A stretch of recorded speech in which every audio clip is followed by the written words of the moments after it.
It is CoinDesk's Policy Week. There's a lot of great coverage out on the site right now. And joining us right now is reporter and author Jeff Wilser, known for his globe-trotting examinations of this crazy thing we call crypto. Jeff, how you doing? Good. Great to be here. Thanks for having me.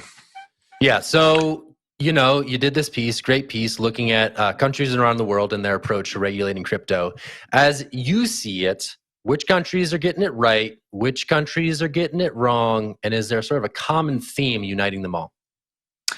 I think one thing that surprised me in my reporting is I went into this thinking, oh, wow, it'll be cool if we could just kind of take the best bits of, regulation X from country Y and approach to NFTs from country Z and on to kind of create this Voltron of like awesome, platonic form crypto policy, to mix metaphors there and date myself.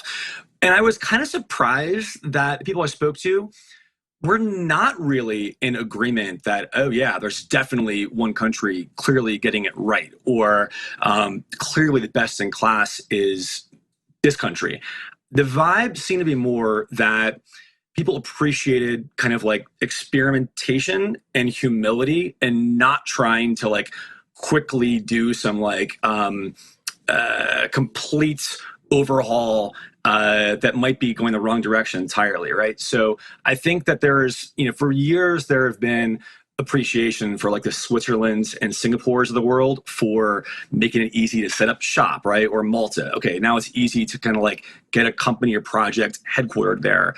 But also I'm hearing experts say, that's not really enough anymore. Like, still useful, but how is crypto actually regulated when it's actually used? I think there's appreciation by some for regulatory sandboxes, almost experimenting. Like in Mexico, in Canada, there is an attempt to let's try things without like saying, all right, we've got it all nailed. So it's not as kind of an obvious silver bullet answer as I thought I'd find in this reporting. Sorry to disappoint you guys for a lack of complete clarity. We like the nuance. We're not here for black and white, so we appreciate it. Thank you. I was going to say, we're about to get a little bit more unclear now. Can you unpack why the U.S. is so complicated from a regulatory perspective? Sure. One thing is there's not, like in other countries, there might be, it's easier for one jurisdiction just to say, okay, here are the rules. Whereas no one's quite sure exactly which regulatory body owns or has dominion in the space, right? I think it's one of the big questions. How much weights and power should the SEC have? Other regulatory bodies, we're not totally sure. So often things are kind of being left to state level, which is why you have this bizarre, like some crypto exchanges or projects are only valid in different states based on their regulation. So with a lack of federal clarity, it kind of goes to this, I think Zach used the word cluster earlier. I think it's the appropriate technical term for what's happening at the state level.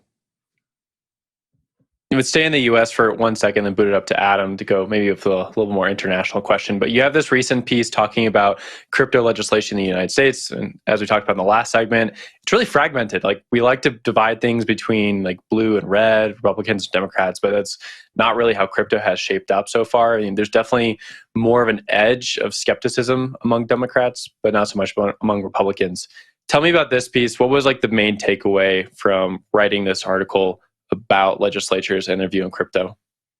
Yeah, I think what really fascinated me to begin with was crypto was one of the very few issues where there's not some clean division of like, okay, obviously the left feels this way, the right feels this way. Like pretty much every other issue on the planet, you kind of know where both sides are going to fall. Historically with crypto, there's been a lot less of an obvious break one way or the other. I mean, the Congressional Blockchain Caucus has 2 or 4 co-chairs, 2 are Republicans, 2 are Democrats.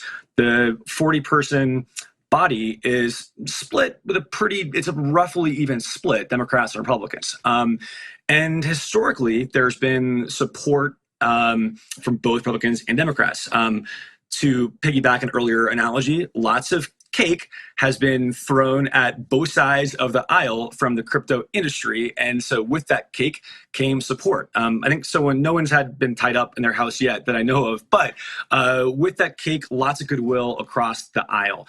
I like the way, Will, I like your way to call the edge of skepticism. I think we're seeing that more on the Democratic side. I think post FTX, you're seeing most of kind of the pushback and saying, like, okay, we need consumer protection, we need guardrails, and let's make sure FTX never happens again. Most of that energy is coming out of the Democratic side. The Republican take has generally kind of echoed when I spoke to Representative Tom Emmer about this. In our conversation, he referred to, quote, Sam banking fraud or Sam banking fraud. He used the word fraud at least 9 or 10 times, right? So he was clearly, his kind of message was, this was all about one fraudster, one bad egg. Let's not let the sins of one awful fraudster, his words, I'm paraphrasing, let's not let this sink the entire space. And so I think you're starting to see some more dividing lines of Republicans being a little more skittish about over-regulation, and Democrats seizing this moment to kind of okay, we got the red meat of FTX debacle.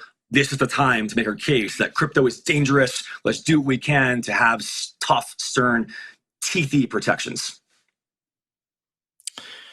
Yeah, thanks for joining us today, Jeff. Last question here. Over the last few years, we've heard growing calls for international regulations, basically on the idea that if rules are set at a national level, then you'll see companies flocking to the most accommodating jurisdictions. I like to call this line of thinking, there can be no alternative. Can national rules actually be effective in this type of an environment? Or on the other hand, is it even feasible that the whole world could possibly agree on a global set of rules that would give policymakers like Modi, like India's Modi, what they've been asking for now for a couple of years? I think it's $1 trillion question, right? I don't think anyone has a clear answer. I mean, everyone can kind of speculate, including me, but I think it, in some sense, part of the what all of us are fascinated by about the benefits and potential and possibility of crypto, that also makes it so slippery, right? The fact that it is borderless, the fact that it is the code knows no flag, right? Code doesn't bow to any Congress or king. So if half the world regulates this code and the other half doesn't, does it live in the other half? Is it able to use in kind of a dark, illicit way in the half that bans it? I think that's the grand experiment that I don't think anyone has any satisfactory answer to. And I kind of can't wait to see how it shakes out. I mean, thankfully, this is what keeps us all going, right? No one really knows. And there are a lot of chapters left to unfold, and it's fun. Well, more reporting to come, that is for sure. The question basically entirely, I'm not really saying. Well done. Well played. Well played.